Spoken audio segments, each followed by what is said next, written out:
IAS coaching channel रघुवर प्रसाद की तरफ से संघ लोक सेवा आयोग की मुख्य परीक्षा के पाठ्यक्रम के कितने पेपर होते हैं?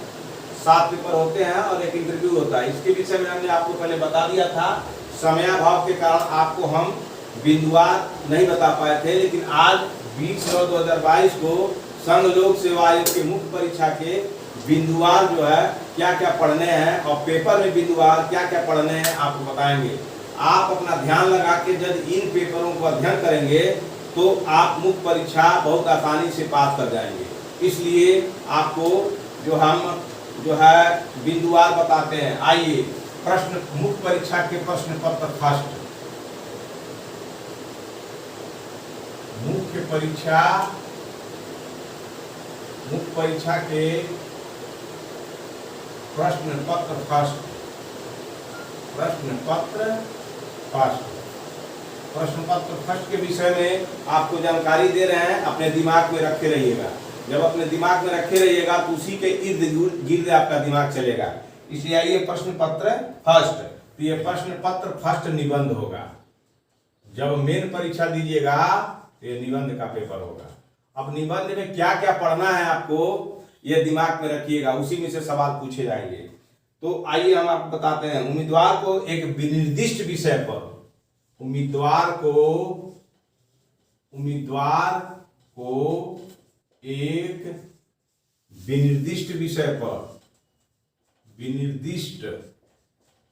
विनिर्दिष्ट विषय पर उम्मीदवार को एक विनिर्दिष्ट विषय पर निबंध लिखना होगा।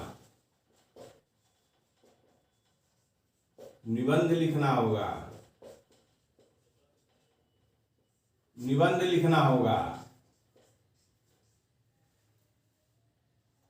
कोई एक विषय दे दिया जाएगा, सामाजिक, आर्थिक, राजनीतिक, धार्मिक, करेंट अफेयर, कोई एक विषय, उसमें सब विषय रहेंगे, लेकिन एक विषय पर आपको एक निबंध लिखना होगा हिंदी में।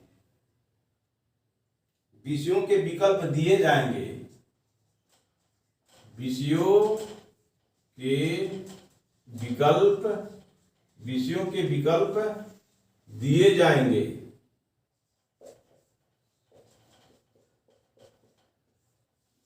विषयों के विकल्प दिए जाएंगे।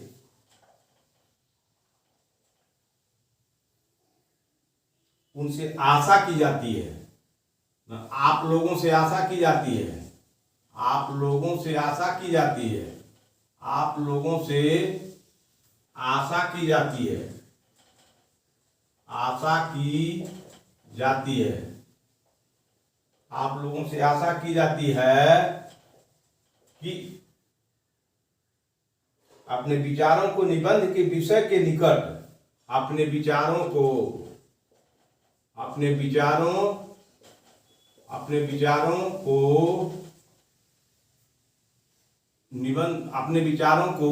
विषय के निकट, विषय जो विषय दिए जाएंगे, जो विषय आप चुनेंगे तो उस विषय के निकट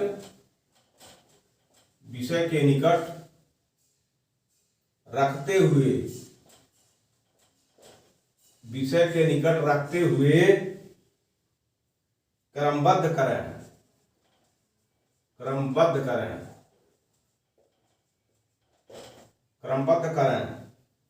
तथा संक्षेप में लिखें।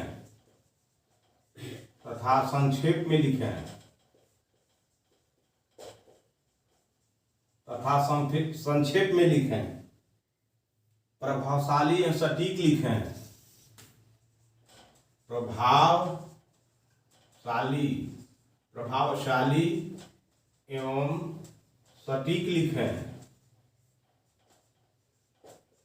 प्रभावशाली एवं सटीक लिखें।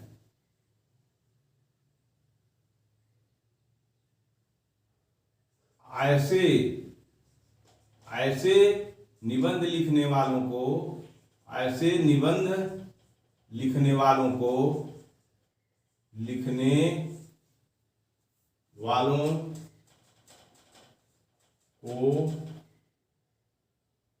श्रेय दिया जाएगा। कहने का मतलब यह है कि मुख्य परीक्षा जब पीटी की परीक्षा पास कर जाइएगा, एक जनरल स्टडी या सी सेट, तो सी सेट और जनरल स्टडी पास करने के बाद आपके प्रश्न पत्र होंगे मुख्य परीक्षा के। तो मुख्य परीक्षा में प्रश्न पत्र पहला है निबंध। तो निबंध उम्मीदवार मतलब जो आप पढ़ रहे हैं, अगर पीटी पास हो जाइएगा तो उम्मीदवार ही कह जाइएगा। तो उम्मीदवार को एक निर्दिष्ट विषय पर निबंध लिखने हो। कई विषय, जैसे मान लीजिए दे दिया है कि हिंदी भाषा की उत्पत्ति और हिंदी भाषा की राष्ट्रीय स्तर पर क्या समस्या है और इसके सामने क्या क्या चुनौती है, तो इसी विषय पर आपको निबंध लिखना है। तो अब हिंदी भाषा की उत्पत्ति कहाँ से कैसे हुई, ये शॉर्ट में लिख दीजिए। हिंदी भाषा जो है भारत के किस अनुसूची में है, इसको लिख दीजिए। और हिंदी भाषा कहाँ ज्यादा बोली जाती है, हिंदी भाषा जहाँ नहीं बोली जाती है वो कहाँ कहाँ प्रदेश हैं। अगर हिंदी भाषा की एक समस्या है, क्या समस्या है कि राष्ट्रीय भाषा घोषित कर दिया गया, लेकिन अंग्रेजी में इसका हर काम होता है भारत में। तो ये हिंदी भाषा के सामने हिंदी भाषा की समस्या है कि नहीं है। तो हिंदी भाषा की समस्या है। आप चले जाइएगा तेलुगु में तो तेलुगु बोलेगा, असम में चले जाइएगा असमिया बोलेगा, और गुजरात में जब चले जाइए गुजराती बोलेगा। इसलिए राष्ट्र मातृभाषा हिंदी रखा गया है। अलग अलग स्टेटों में जो है अलग अलग भाषा का प्रयोग होता है। यह हिंदी भाषा की समस्या हो गई। अब समाधान क्या होगा, तो समाधान में लिखिएगा हिंदी भाषा की उत्पत्ति हो गया, हिंदी भाषा क्या है, हिंदी भाषा मातृभाषा है, और जो है यह संविधान की अनुसूची में लिखा हुआ है। तो कहने के लिए तो सब लोग अपने हैं, लेकिन कोई अपना नहीं दिखता है। ठीक उसी तरह से पूरे राष्ट्र में कहने के लिए हिंदी भाषा मातृभाषा है, राष्ट्रभाषा है, लेकिन हिंदी का प्रयोग हर राष्ट्रों में हर राज्यों में नहीं होता है। ये हिंदी भाषा के सामने समस्या हो गया। इसका समाधान क्या होगा कि मातृभाषा को हर राज्य में प्रश्रय दिया जाए, उनको महत्व दिया जाए, हिंदी पढ़ाई जाए और हिंदी इम्पोर्टेंट कर दिया जाए, तब लोग हिंदी भाषा को के महत्व को समझेंगे। यही इसका समाधान होगा। अगर इस तरह से लिखिएगा तो आपको हिंदी भाषा के निबंध में 100 शब्द या एक पन्ना या 150 शब्द का रहता है। इसमें आपको 250 में जरूर जो है 60% नंबर मिल जाएगा।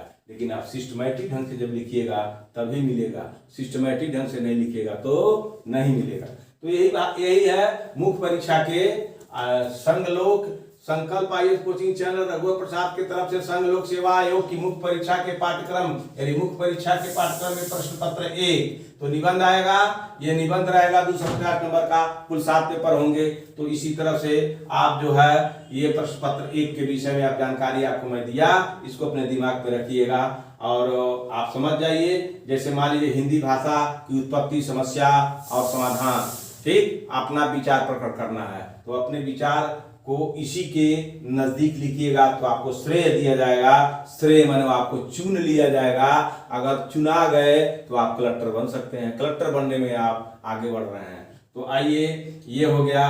तो आप हिंदी भाषा की समस्या और समाधान या हिंदी में लिखिएगा बेरोजगारी किसे कहते हैं, लिखेगा बेरोजगारी पर एक जो है 150 पर निबंध लिखिए। तो बेरोजगारी का अर्थ क्या हो, बेरोजगार किसे कहते हैं, बेरोजगारी किसे कहते हैं, बेरोजगारी के कारण क्या हैं, बेरोजगारी के निवारण क्या है, बेरोजगारी बढ़ाने में किसकी भूमिका है और बेरोजगारी की समाप्ति कैसे की जाएगी, ये सब लिखिएगा कम शब्दों में तो आपको नंबर मिलेंगे।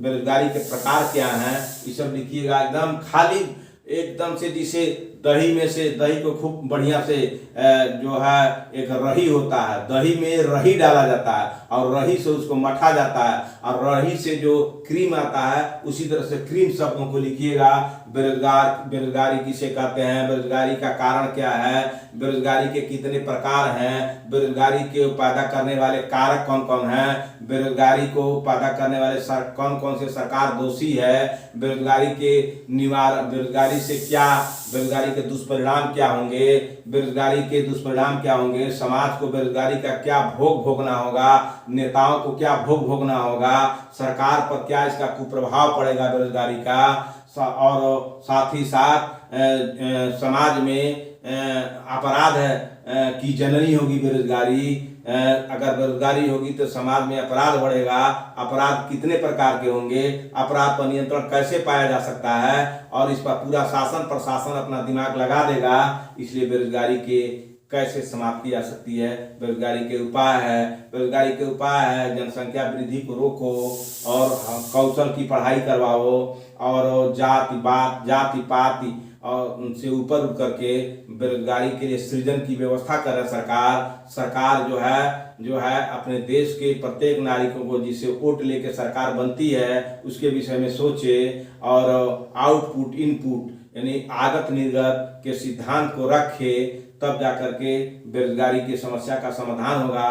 अगर और बेरोजगारी का कारण क्या है? बेरोजगारी का कारण है आर्थिक कारण, राजनीतिक कारण, सामाजिक कारण, धार्मिक कारण। ये सब बेरोजगारी का कारण है। उत्पादन का कारण और वितरण का कारण, ये सब बेरोजगारी का कारण है। समाधान क्या है? बेरोजगारी को समाधान करने के लिए जो सरकार को अपने चुने हैं, सरकार जिम्मेवार है। वह सरकार अगर रोजगार नहीं दे रही है तो सबसे बड़ा कारण सरकार है, क्योंकि सरकार वो मशीनरी है जिस मशीनरी के चलते राज्य के उद्देश्य को पूरा किया जाता है।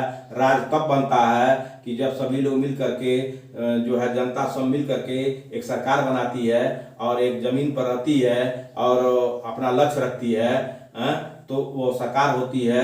राज्य बनता है तो राज्य के लक्ष्य होते हैं समाज में या राज्य में सबको अच्छा से अच्छा व्यवस्था दे करके उनको आगे बढ़ने, यानी अपने आर्थिक, सामाजिक, धार्मिक सभी विकासों को आगे बढ़ाने के अवसर दिए जाएं। ये विकास के क्षेत्र में आता है। मूलभूत जो आवश्यकता होती है किसकी? मूलभूत जो आवश्यकता होती है किसकी? मानव की। वो मूलभूत आवश्यकताओं की पूर्ति किया जाए, तब समझिए कि बेरोजगारी समाप्त हो रही है। अगर व्यक्तियों के मूलभूत आवश्यकताओं की पूर्ति सरकार करने में सक्षम नहीं है तो समझिए बेरोजगारी चल रही है। तो अब बेरोजगारी के प्रकार होगा, बेरोजगारी के कारण होगा, बेरोजगारी के निवारण होगा, दोषी कौन है, रिजल्ट क्या है, इस तरह से आप लिखिएगा तो निबंध आपका हो जाएगा। तो फर्स्ट क्लास का आपका नंबर मिलेगा, तो आपको श्रेय दिया जाएगा, तो आपका श्रेय दिया जाएगा। आप आईएएस के परीक्षा में इस पेपर में बढ़िया अंक प्राप्त कर सकते हैं। आइए अब चलते हैं दूसरा पेपर आईएएस के मुख्य परीक्षा का क्या होगा। तो आइए हम चलते हैं। ये हो गया प्रश्न पत्र एक निबंध। उम्मीदवार को एक निर्दिष्ट विषय पर निबंध लिखना होगा। विषयों के विकल्प दिए जाएंगे।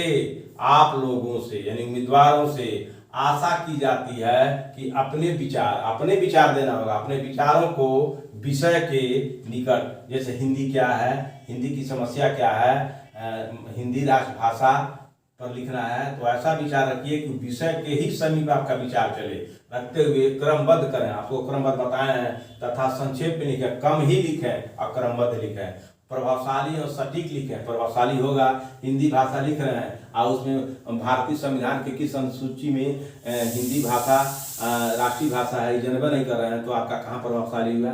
तो आप 8वीं अनुसूची जानिएगा, उसी में 44 भाषाओं को मान्यता दिया गया, लिख देंगे तो आपका सवाल सारगर्भित होगा।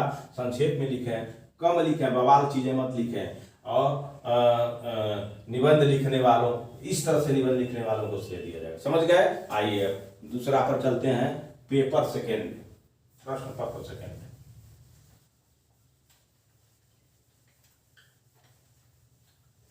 जो मैं बता रहा हूं अपना समय लेके बता रहा हूं, और मैं बेरोजगार नहीं हूं, मैं एक प्रखंड विकास पदाधिकारी हूं।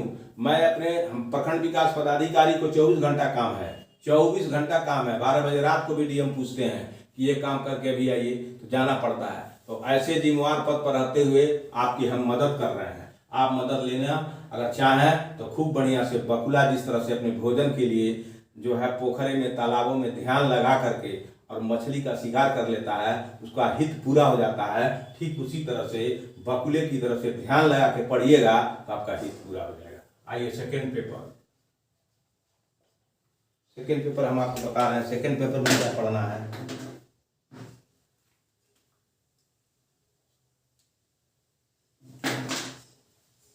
सेकेंड पेपर में क्या पढ़ाना है? सेकेंड पेपर, प्रश्न पत्र सेकेंड। तो प्रश्न पत्र सेकेंड, तो प्रश्न पत्र सेकेंड में सामान्य अध्ययन होगा। एक प्रश्न पत्र सेकेंड में सामान्य अध्ययन, सामान्य अध्ययन होगा, समान अध्ययन होगा। पर सेकंड में समान अध्ययन होगा, समान अध्ययन होगा। तो समान अध्ययन 4 प्रकार का होगा। तो समान अध्ययन फर्स्ट पढ़िए, प्रश्न पत्र सेकंड में समान अध्ययन फर्स्ट होगा। इसमें क्या क्या पढ़ना है आपको? भारतीय विरासत पहला पढ़ना है, पहला भारतीय विरासत, भारतीय विरासत, भारतीय विरासत और संस्कृति, भारतीय विरासत और संस्कृति, भारतीय विरासत और संस्कृति, विश्व का इतिहास एवं विश्व का भूगोल, विश्व का इतिहास, विश्व का विश्व का विश्व का इतिहास, विश्व का इतिहास एवं विश्व का भूगोल, विश्व का भूगोल, विश्व का इतिहास एवं विश्व का भूगोल और समाज पढ़ना है, और समाज, और समाज पढ़ना है। तो समाज 3 अक्षर से मिल के बना है, लेकिन ये बहुत बड़ा चीज है, समाज को पढ़ना है। तो ये हो गया विश्व, भारतीय विरासत और संस्कृति, विश्व का इतिहास है, विश्व का भूगोल और समाज, ये आपको पढ़ने हैं। आइए दूसरा चीज क्या पढ़ना है? तो ये समान अध्ययन में फर्स्ट में भारतीय विरासत और संस्कृति, विश्व का इतिहास है, विश्व का भूगोल और समाज पढ़ना है। अब इसमें बिंदुवार पढ़ना है। क्या बिंदु? ये क्या पढ़ना है? भारतीय संस्कृति, भारतीय संस्कृति,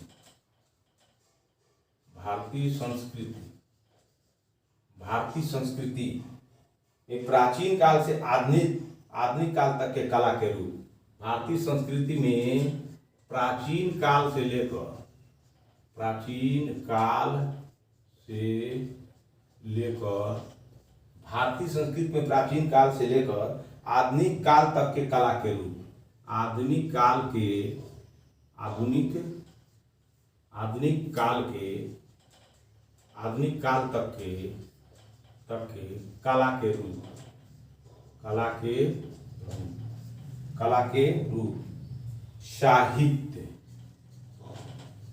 साहित्य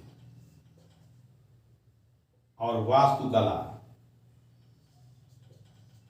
और वास्तुकला, और वास्तुकला के मुख्य पहलू शामिल होंगे।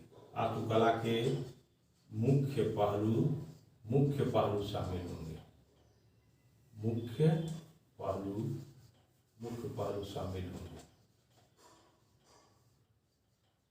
मुख्य पहलू शामिल होंगे। तो प्रश्न पत्र द्वितीय में समान अध्ययन होगा। समान अध्ययन 4 तरह का होगा, 1 2 3 4, वही समान अध्ययन फर्स्ट है। तो समान अध्ययन में पहले बिंदु पर, पहला बिंदु यही है मोटी चीज कि भारतीय विरासत और संस्कृति, विश्व का इतिहास एवं विश्व का भूगोल और समाज पढ़ना है। तो अब इस भारतीय विरासत और संस्कृति, विश्व का इतिहास एवं विश्व का भूगोल, समाज और समाज में भारतीय संस्कृति में प्राचीन काल से लेकर, पुराने जमाने से लेकर, संध्या सभ्यता से लेकर के और आधुनिक काल तक के कला किस तरह से रही है, उसका रूप क्या था, कला के रूप, और उसी प्राचीन काल से लेकर के आज तक के जो लिटरेचर है, साहित्य है, उस साहित्य को पढ़ना है। और वास्तुकला पढ़ना है और के मुख्य पहलू। तो वास्तुकला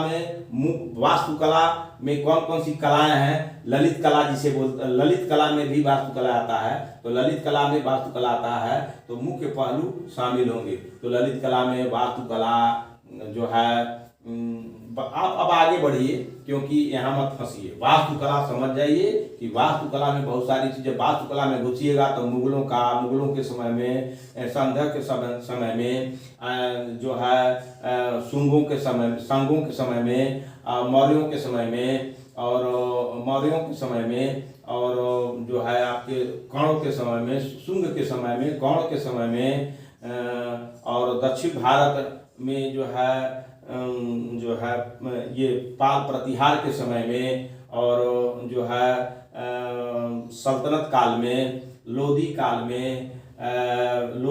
में जो है खिलजी काल में और आपके मुगलों के काल में और मुगलों के काल में और इसी तरह से जितने आपके कला उन शासकों के क्षेत्र में समय में रहे हैं, उसी के समय में वास्तुकला को पढ़ना है, यही पहलू होगा। तो आधुनिक काल में भी कला का रूप है, जो मंदिर मस्जिद बने हुए हैं अभी दिखाई दे रहे हैं, जो रंग पोतन हो रहे हैं, वो भी वास्तुकला का ही रूप है, आधुनिक काल में भी है। तो इसी तरह से आपको भारतीय संस्कृति में प्राचीन काल से लेकर आधुनिक काल तक के कला के रूप, साहित्य और वास्तुकला के मुख्य पहलू शामिल होंगे, इसको पढ़ना होगा।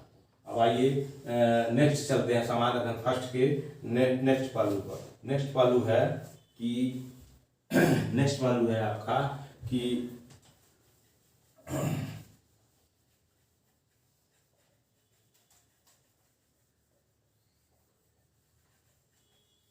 हम आपको अभी केवल सिलेबस पढ़ा रहे हैं, ये सिलेबस बता रहे हैं कि आप जानिएगा, तो हम 1 बाय 1 करके पढ़ाएंगे कि आपके समझ में जा जाएगा।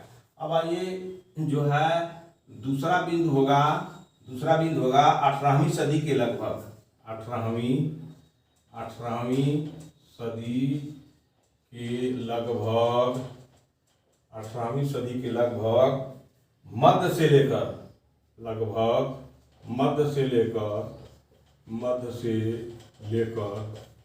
से लेकर वर्तमान समय तक, वर्तमान समय तक का आधुनिक भारतीय इतिहास, आधुनिक भारतीय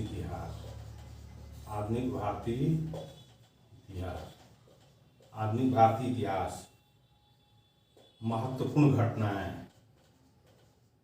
घटना हुई है, महत्वपूर्ण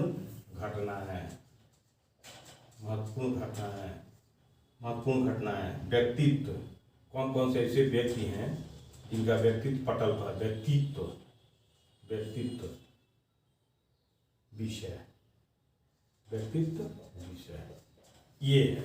18वीं सदी के लगभग मध्य से लेकर, जो 18वीं सदी है, नहीं 18वीं सदी के मध्य, यानी 1750 से लेकर के 1712 से लेके 1750 से लेके जो है वर्तमान तक का आधुनिक भारतीय इतिहास, जो आधुनिक भारत का इतिहास है, जिसमें अपने देश में कब अंग्रेज आए, क्या क्या किए, कब लड़ाई हुआ, कब देश स्वतंत्र हुआ, और उसमें कौन कौन से ऐसे चेहरे हैं, उस चेहरे ने जो है भारत की गुलामी को तोड़वाया, और उसी व्यक्तित्व को पढ़ना है, इसको जानिए। इसमें अंबेडकर हैं, गांधी हैं, टैगोर हैं, ये मुख्य रूप से शामिल हैं, और जितने नरम दल गरम दल के जो नेता हैं वो शामिल हैं। यही है मुख्य चेहरे, इसी चेहरों पर फोकस देना होता है। तो ये आ जाइए। अब आइए दूसरा आपका है नेक्स्ट क्या पढ़ना है सामान्य अध्ययन में। अब आइए तीसरे बिंदु पर, सामान्य अध्ययन फर्स्ट में क्या पढ़ना है, तीसरे बिंदु पर क्या पढ़ना है, स्वतंत्रता संग्राम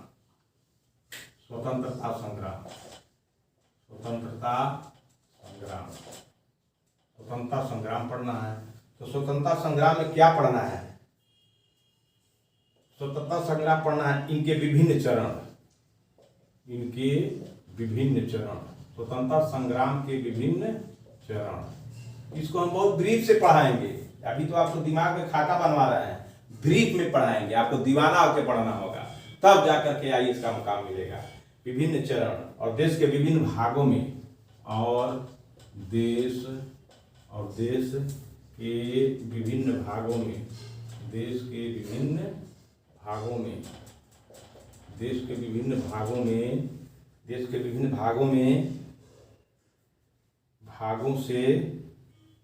देश के विभिन्न भागों से इसमें अपना योगदान देने वाले,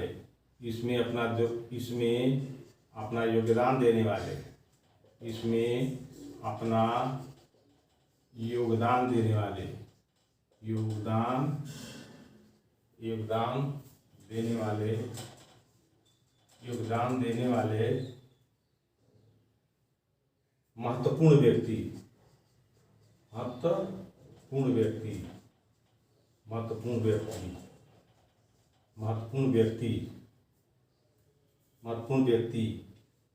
उनका योगदान, उनका योगदान, महत्वपूर्ण व्यक्ति उनका योगदान। तो अब स्वतंत्रता संग्राम में आपको पढ़ना होगा कि इनके विभिन्न चरण, किस स्वतंत्रता संग्राम जब छिड़ा तो उसके कितने चरण हैं। गांधी युग है, नरम दल है, ये समाजवादी, आपको कितने चरण हैं। तो पहले जो है गांधी युग के पहले जो है गरम दल, नरम दल, उसके बाद गांधी युग। तो गांधी युग में ही पूरा स्वतंत्रता संग्राम की लड़ाई लड़ी गई। और उसमें कौन कौन चेहरे थे, तो चेहरे थे तो आपको पता ही है कि चेहरे में टैगोर थे, टैगोर को पढ़ना है, अम्बेडकर को पढ़ना है, गांधी को पढ़ना है, और जो है लाल बाल पाल को पढ़ना है, और आपको जो है पटेल को पढ़ना है, ये भी स्वतंत्रता दिलाने में बहुत इनकी भूमिका रही। नेहरू को पढ़ना है। इसी तरह से जो विभिन्न विभिन्न चेहरे हैं वो यहाँ तो बहस करना उचित नहीं होगा, केवल यहाँ बता दिया जा रहा है। जब ये पढ़ाई करिएगा स्वतंत्रता संग्राम के विभिन्न चरण, उसमें सब आ जाएगा। तो ये उनका योगदान। अब आइए नेक्स्ट चलिए, चौथा नेक्स्ट चलिए, स्वतंत्रता के पश्चात। स्वतंत्रता कितना मिनट हो गया हो? 26। स्वतंत्रता के पश्चात, स्वतंत्रता के पश्चात देश के अंदर एकीकरण और पुनर्गठन। स्वतंत्रता के पश्चात देश के अंदर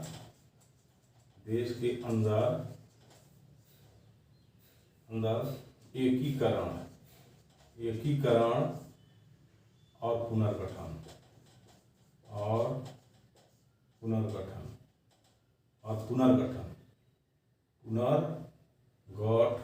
पुनर्गठन। तो स्वतंत्रता जब मिल गई, 1947 में भारत को आज़ाद कर दिया गया, ये स्वतंत्रता आंदोलन, स्वतंत्रता संग्राम के माध्यम से। तो देश के अंदर अब 500 जो है 47 रियासतें शायद थी। तो स्वतंत्रता के पश्चात देश के अंदर जो है 547 रियासतें थी। इन रियासतों को कैसे एकीकरण किया गया और राज्य का गठन कैसे किया गया, उसमें सरदार पटेल बहुत महत्वपूर्ण व्यक्ति थे। और सरदार पटेल ने स्वतंत्रता के पश्चात देश के अंदर जो है देश को एक संगठन में बांधा और राज्य पुनर्गठन आयोग हुआ। कौन कौन समय में कौन कौन राज्य का निर्माण हुआ, ये पढ़ना है। अब आइए जो है पांचवा पढ़िए कि पांचवें बिंदु पर आपको क्या करना है। समान अध्ययन फर्स्ट में ये तो हो गया तीसरा, चौथा। अब आइए पांचवा आपको बताते हैं कि समान अध्ययन में क्या क्या पढ़ना है।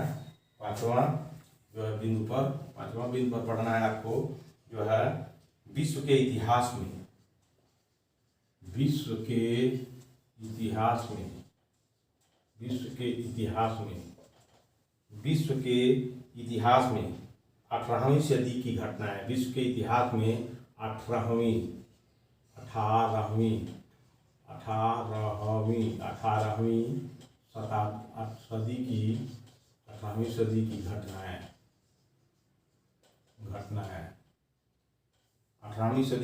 है। 18वीं सदी की घटनाएं। यह था औद्योगिक क्रांति, यह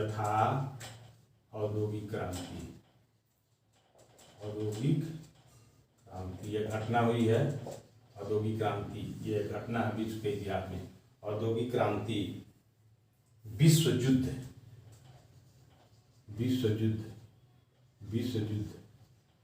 ये भी है 18वीं सदी की घटना है। विश्व युद्ध, राष्ट्रीय सीमाओं का पुनः सीमांकन, राष्ट्रीय सीमाओं का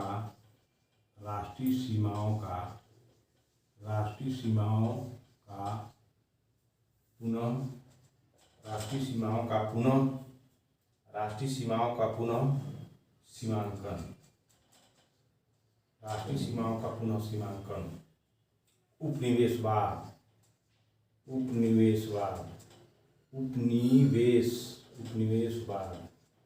उपनिवेशवाद की समाप्ति, ये भी एक घटना है 18वीं सदी के समय का समाप्ति। राजनीतिक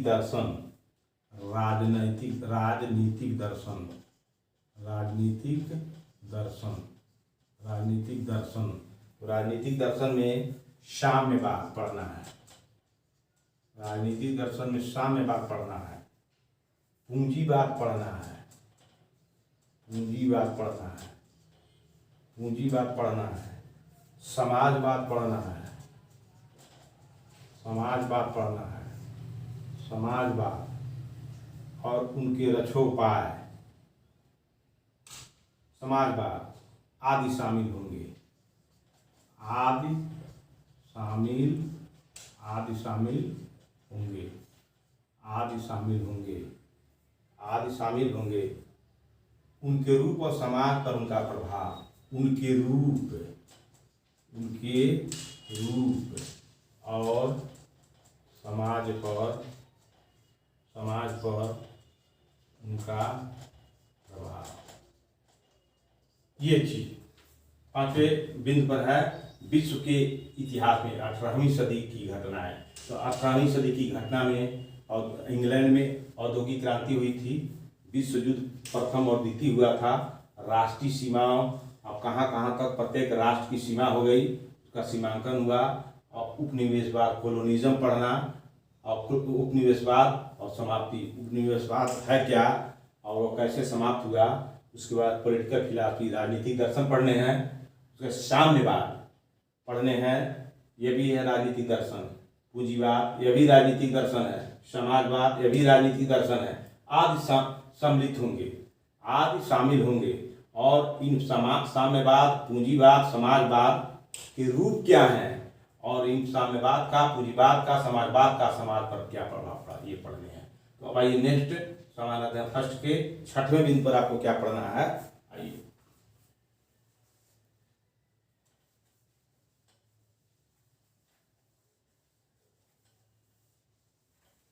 6वें बिंदु पर आपको क्या पढ़ना है।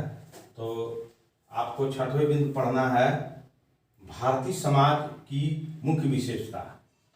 भारत की, भारतीय समाज, भारतीय समाज, भारतीय समाज की मुख्य विशेषता। मुख्य विशेषता क्या है, मुख्य विशेषता क्या है।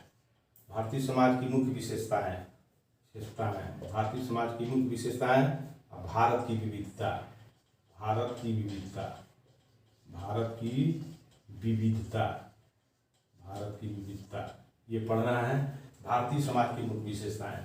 तो भारतीय समाज क्या है, भारतीय समाज ऋग्वैदिक समाज, उत्तर वैदिक समाज, भारतीय समाज की संस्कृति, भारतीय समाज वर्ण व्यवस्था, धर्म व्यवस्था, जाति व्यवस्था, विवाह, हिंदू विवाह, मुस्लिम विवाह, आश्रम व्यवस्था और संस्कार और छुआछूत और आपस में जो है ऊंच नीच, ये भारतीय समाज की विशेषता, यही पहचान है भारतीय समाज की। इसी तरह से भारतीय समाज को पढ़ना है और उसमें विविधता है। कोई ईसाई है, कोई हिंदू है, कोई मुस्लिम है, कोई सिख है, कोई पारसी है, कोई यहूदी है, ये अनेक लोग हैं, अनेक हैं। और यही अनेक लोग भारतीय समाज की मुख्य विशेषता के रूप में भी जाने जाते हैं। और भारतीय समाज की मुख्य विशेषताओं में जातिवाद आज जहर के रूप में हो गया है। इसीलिए आपको जातिवाद पर सवाल पूछे जाएंगे कि जातिवाद देश के लिए कितना घातक है, समाज के रूप में इससे भी आ सकता है। लेकिन जीएस के रूप में आपको समान अध्ययन पढ़ना होगा। तो भारतीय समाज आपको बता दिए क्या है। भारतीय समाज जो है, भारतीय समाज संध्या सभ्यता भी एक विशेषता है, और वैदिक सभ्यता, उत्तर वैदिक सभ्यता और वर्ण व्यवस्था, वर्ण व्यवस्था में ब्राह्मण, क्षत्रिय, वैश्य, शूद्र की व्यवस्था और आश्रम व्यवस्था, और आपके आश्रम व्यवस्था, पुरुषार्थ व्यवस्था, और जो है जाति व्यवस्था, और जाति की उत्पत्ति, जाति से लाभ, जाति से हानियाँ, और नातेदारी व्यवस्था, और आपको जो है भारतीय समाज में जो है ऊंच नीच की व्यवस्था, छुआछूत की व्यवस्था, ये सब भारतीय समाज की विशेषता है। आइए आगे चलते हैं। ये आपको हम अभी केवल प्रकाश डाले हैं कि यही पढ़ना है, लेकिन जब पढ़ाएंगे तो आपको खोल के पढ़ाएंगे कि आप दिमाग में सेट हो जाएगा। तो आइए चलते हैं। अब 7वां क्या पढ़ना है आपको समान अध्ययन फर्स्ट में। तो आइए महिलाओं की भूमिका। 7वां, महिलाओं की भूमिका। महिलाओं की भूमिका, महिलाओं की क्या भूमिका होती है, और महिला संगठन, और महिला संगठन, और महिला संगठन, और महिला संगठन। जनसंख्या, जनसंख्या, जनसंख्या, जनसंख्या एवं संबद्ध मुद्दे, एवं संबद्ध मुद्दे, एवं संबद्ध मुद्दे, एवं संबद्ध मुद्दे। जनसंख्या संबंध मुद्दे। गरीबी, गरीबी, गरीबी और विकासात्मक विषय। गरीबी और विकासात्मक विषय, विकासात्मक, विकासात्मक विषय। गरीबी और विकासात्मक विषय। शहरीकरण, शहरीकरण, शहरीकरण, शहरीकरण, उनकी समस्या, उनकी समस्या, उनकी समस्या और उनके रक्षा के उपाय, और उनके रक्षा के उपाय, और उनके रक्षा के उपाय, और उनके रक्षा के उपाय। ये हो गया आपका। महिलाओं की भूमिका क्या क्या होती है, महिला किसे कहते हैं, इसको जानना होगा। महिला किसे कहते हैं, उनकी भूमिका क्या होती है, महिलाओं का कौन कौन सा संगठन चलता है, और जनसंख्या, जनसंख्या क्या है, जनसंख्या किसे कहते हैं, जनसंख्या कितनी होनी चाहिए, जनसंख्या से क्या लाभ है, जनसंख्या से घाटा क्या है, ये संबद्ध मुद्दे से जनसंख्या से संबंधित मुद्दे आएंगे।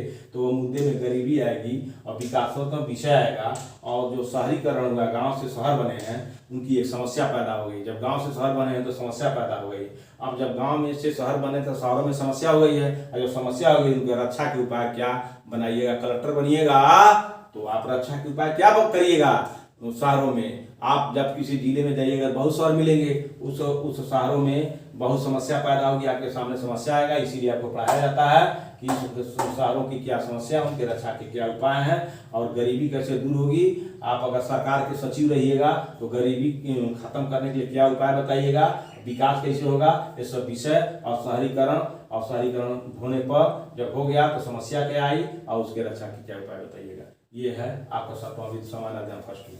आइए नेक्स्ट चलिए, जो है 8वां बिंदु क्या है। 8वां बिंदु क्या है, आप इस चीज को बहुत बढ़िया से बारीक से समझिएगा तो आपको आईएएस बनने में कोई रोक नहीं सकता। परंतु इसमें आपके सभी दुश्मन होंगे, कोई पढ़ने नहीं देगा आपको। आपके रिश्तेदार, भाई, बंधु जितने हैं, अड़ोसी पड़ोसी, जब आप पढ़ने बैठिएगा तमाम तरह की समस्या को पैदा करेंगे ताकि आपको पीछे खींचे। इसलिए सबसे सचेत होकर के और बुर्बक बन के, मूर्ख बन करके अपना पढ़ाई में लगे रहिएगा। आइए चलते हैं, जो है नेक्स्ट जो है 8वां है। 8वां में है भारतीय समाज पर भूमंडलीकरण का प्रभाव। भारतीय समाज पर, भारतीय समाज पर भूमंडलीकरण का प्रभाव। भूमंडलीकरण का प्रभाव, यही है। भारत का जो समाज है इस पर भूमंडलीकरण का क्या प्रभाव पड़ा। तो भूमंडल किसे कहते हैं, पूरे विश्व की दुनिया को संचालित करने वाली सिस्टम को भूमंडलीकरण कहते हैं। तो पूरे दुनिया को संचालित करने वाली व्यवस्था का नाम है पूंजीवादी व्यवस्था। जो पूंजीवादी व्यवस्था पूंजीपतियों की चल रही है, इसलिए भारत का पूंजीपतियों के भूमंडलीकरण के चलते ही भारत में निजीकरण शुरू हो गया है, और प्रधानमंत्री भी कुछ नहीं कर पा रहा है, और वह निजीकरण को बढ़ावा दे रहा है। भूमंडलीकरण का मुख्य रूप से प्रभाव है। चलिए आगे, अब ये आपको भारतीय समाज पर भूमंडलीकरण का प्रभाव हो गया। अब आइए 9वां आपको क्या पढ़ना है, समाज अध्ययन फर्स्ट में आपको पढ़ना है सामाजिक सशक्तिकरण। जो है सामाजिक सशक्तिकरण, सामाजिक सशक्तिकरण, सामाजिक सशक्तिकरण, सामाजिक सशक्तिकरण, सामाजिक सशक्तिकरण, सामाजिक सशक्तिकरण, सामाजिक सशक्तिकरण, संप्रदायवाद,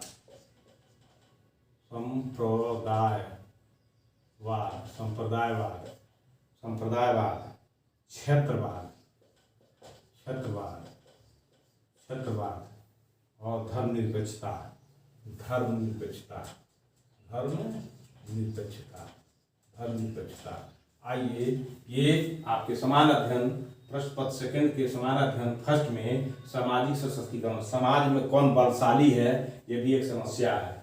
होता है कि कहीं भूमिहार जात के लोग हों तो निचली जात को दबा के मार डालेंगे, कहीं राजपूत जात के लोग हों तो निचली जात को दबा के मार डालेंगे, कहीं ब्राह्मण जात के लोग हों तो भूमिहार को दबा के मार डालेंगे, कहीं जो है ब्राह्मण और जो है राजपूत हैं बराबर बराबर, तो हर अपना शक्तिकरण दिखाते हैं कि मैं बलशाली हूँ। यह तरह की सामाजिक समस्या है। उसका संप्रदाय हो गया, तो संप्रदाय भारत कई संप्रदाय में बटा है, हिंदू, मुस्लिम, सिख, ईसाई, पारसी, यहूदी, ये संप्रदाय। वो कहता हम बड़े, वो कहता हम बड़े, इसलिए अभी एक समस्या हो जाती है, इसे पढ़ना पड़ता है। तो क्षेत्रवाद है, बिहारी कहते हैं हम बिहार के रहने वाले हैं, उत्तर प्रदेश कहते हैं हम उत्तर प्रदेश के रहने वाले हैं, असमी कहते हैं असमी हैं, गुजराती जो है राजस्थानी। इस तरह से क्षेत्रवाद अपने क्षेत्र का जो है लेकर समस्या खड़ा हो जाते हैं। या देश के सामने मान लीजिए आप उत्तर प्रदेश के हैं या बिहार के हैं और आप IAS हो गए, चले गए राजस्थान में जाइएगा तो राजस्थानी जो है अपने क्षेत्र की बातों को ही आगे रखने की बात करेंगे। अगर कोई वहां जाके बस गया है तो उसको दबाने का प्रयास करेंगे। एक DM होने के नाते आपको क्षेत्रवाद पढ़ना इसीलिए जरूरी है। अब धर्मनिरपेक्षता, भारत के संविधान में धर्मनिरपेक्ष शब्द अपनाया गया है, आपको GS में ये पढ़ना है। और क्यों जो है धर्मनिरपेक्षता को पढ़ना है, क्योंकि सभी संप्रदाय अपने को धर्म मानते हैं और धर्म मान करके कहते हैं कि हमारा ही धर्म अच्छा है, आपका धर्म खराब है। तो संविधान कहता नहीं, खराब और अच्छा किसी का धर्म नहीं, सबका धर्म समान है। आप अपने अपने धर्म को बनाइए और उस पर चलिए, कोई रोक टेक नहीं है। इसीलिए धर्मनिरपेक्षता को पढ़ा गया है और पढ़ना है आपको, और एक कलेक्टर होने के नाते किसी धर्मों का पक्ष नहीं लेना है। तो ये हो गया आपका जो है। अब नेक्स्ट आइए, जो है आपको बता दे रहे हैं कितना हो गया वो 42 मिनट। अब आइए जो है नेक्स्ट है 10वां जो है आपका विश्व के भौतिक भूगोल की मुख्य विशेषता है। विश्व के भौतिक भूगोल, विश्व के भौतिक भूगोल, विश्व के भौतिक भूगोल, विश्व के भौतिक भूगोल की मुख्य विशेषता है।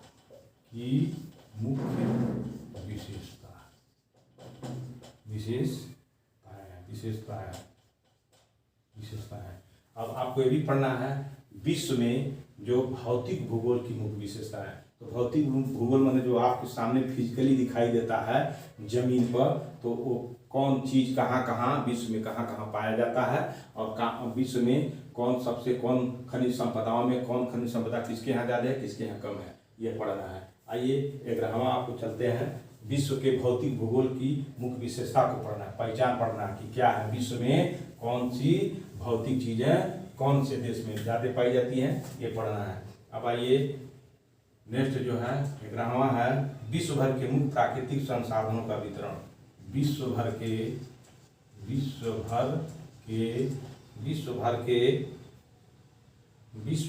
मुख्य प्राकृतिक संसाधनों, विश्व भर के मुख्य भौतिक संसाधनों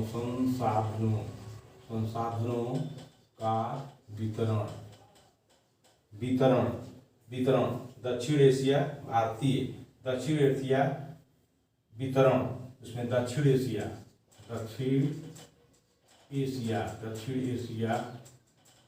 एशिया और भारतीय उपमहाद्वीप, दक्षिण एशिया और भारतीय उपमहाद्वीप, दक्षिण एशिया और भारतीय उपमहाद्वीप को शामिल करते हुए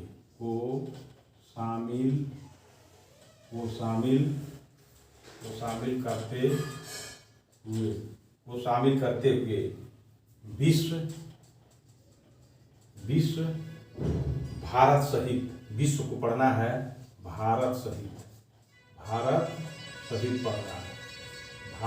पढ़ना है के विभिन्न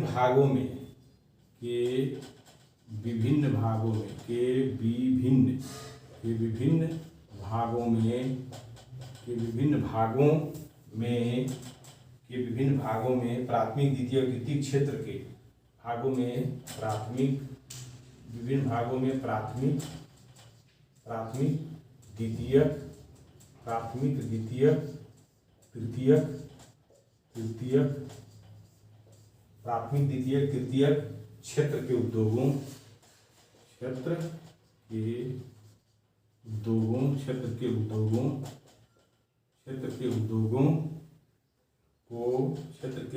को स्थापित करने के लिए जिम्मेदार कारक, क्षेत्र के उद्योगों को स्थापित करने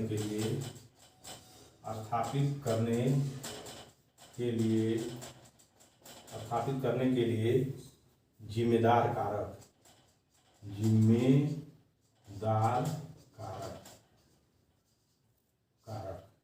तो इस तरह से हो गया आपको समान अध्ययन फर्स्ट पत्र, सेकंड में समान अध्ययन फर्स्ट में विश्व भर के 11वें बिंदु पर मुख्य भौतिक संसाधनों का वितरण, जो विश्व में, पूरे विश्व में जितना देश है, जहाँ तक जमीन है, वो जमीनों में कितना धन है, वो धन का वितरण, तो वो धन का वितरण कहाँ कहाँ हो रहा है, कहाँ कहाँ नहीं हो रहा है। तो दक्षिण एशिया और भारतीय उपमहाद्वीप के शामिल, भारतीय उपमहाद्वीप को शामिल करते हुए कि भारत के जो उपमहाद्वीप है, तो उपमहाद्वीप को उसमें शामिल किया गया कि क्या प्राकृतिक संसाधनों का कितना भाग जो भारत को मिलता है और भारत को कितना मिलता है, ये इसकी जानकारी रखना है और कितना नहीं मिलता है। तो आपके प्रधानमंत्री, काबिल प्रधानमंत्री पर यह चीज़ें टिका है। काबिल प्रधानमंत्री नहीं होगा, जुमलेबाज होगा, तो उसको जो है ये चीज़ें नहीं मिल पाएगी। जुमला में अपना जीवन कटा देगा और इतिहास में उसका नाम गलत पन्नों में दर्ज हो जाएगा। कि विभिन्न भागों में प्राथमिक, द्वितीय और तृतीय क्षेत्र के उद्योगों को स्थापित करने के लिए जिम्मेदार कारक। तो प्राथमिक क्षेत्र में और द्वितीय क्षेत्र में और तृतीय क्षेत्र में उद्योगों को स्थापित करने के लिए जिम्मेदार कारक। कौन ऐसा कारक है जो प्राथमिक क्षेत्र में, अर्थशास्त्र के 3 पिलर हैं। प्राथमिक क्षेत्र पूंजी तभी पैदा होगी जब प्राथमिक क्षेत्र में, द्वितीय क्षेत्र में, तृतीय क्षेत्र में इन पिलरों पर काम किया जाए। अगर देश के प्रधानमंत्री को, अगर देश के सभी नेताओं को प्राथमिक, द्वितीय, तृतीय क्षेत्र का पता न चले तो वह मंत्री नाकाबिल होगा। केवल अपने जो है ग्लैमर को बढ़ाएगा कि मंत्री हैं, लेकिन उसको इस चीज़ का पता नहीं रहेगा। यही आप IAS बन के जाइएगा तो प्राथमिक, द्वितीय, तृतीय क्षेत्र को उसको बताइएगा कि प्राथमिक क्षेत्र को भी महत्व दीजिए, द्वितीय को दीजिए, तृतीय को दीजिए, तभी आपका देश का विकास होगा। तो मंत्री आपकी बात को मानेगा, कानून बनेगा विधानसभा में, और कानून बनेगा तो जनता तक पहुंचेगा। इसीलिए आपको इतना पढ़ाया जाता है, इसीलिए सब आपको सिलेबस में रखा गया है। तो आइए समान अध्ययन का फर्स्ट का 11वां बिंदु है। आइए 12वां बिंदु लास्ट है आपका, इस पर ध्यान दीजिएगा। समान अध्ययन का जो है 12वां बिंदु क्या पढ़ना है आपको, और जो है आप इसको बढ़िया से देखिएगा कि आपको समान अध्ययन में क्या क्या पढ़ना है फर्स्ट पेपर में। आइए भूकंप पढ़ना है 12वां में। भूकंप पढ़ना है। भूकंप, सुनामी, ज्वालामुखी हलचल,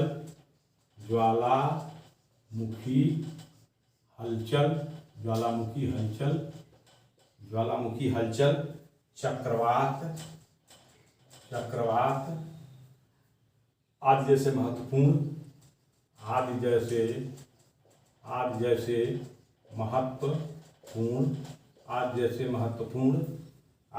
महत्वपूर्ण,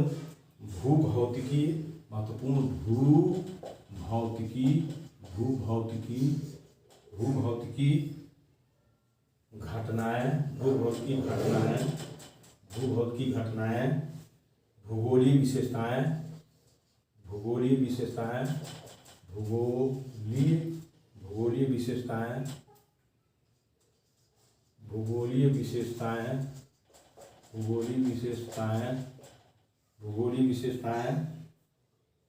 और उनके स्थान अति महत्वपूर्ण, और उनके स्थान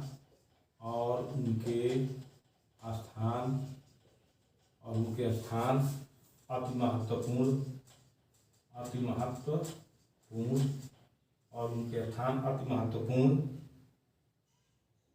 भूगोलीय विशेषताओं भूगोलीय विशेषताओं जल स्रोत, हिमावरण, जल स्रोत,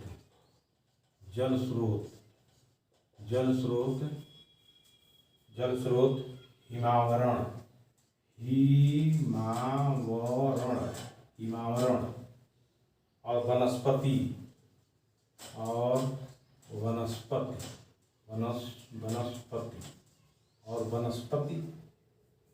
एवं प्राणी जगत में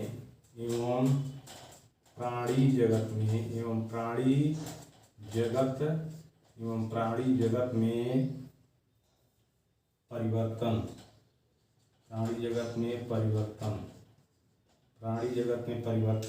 और इस प्रकार के परिवर्तनों के प्रभाव, और इस प्रकार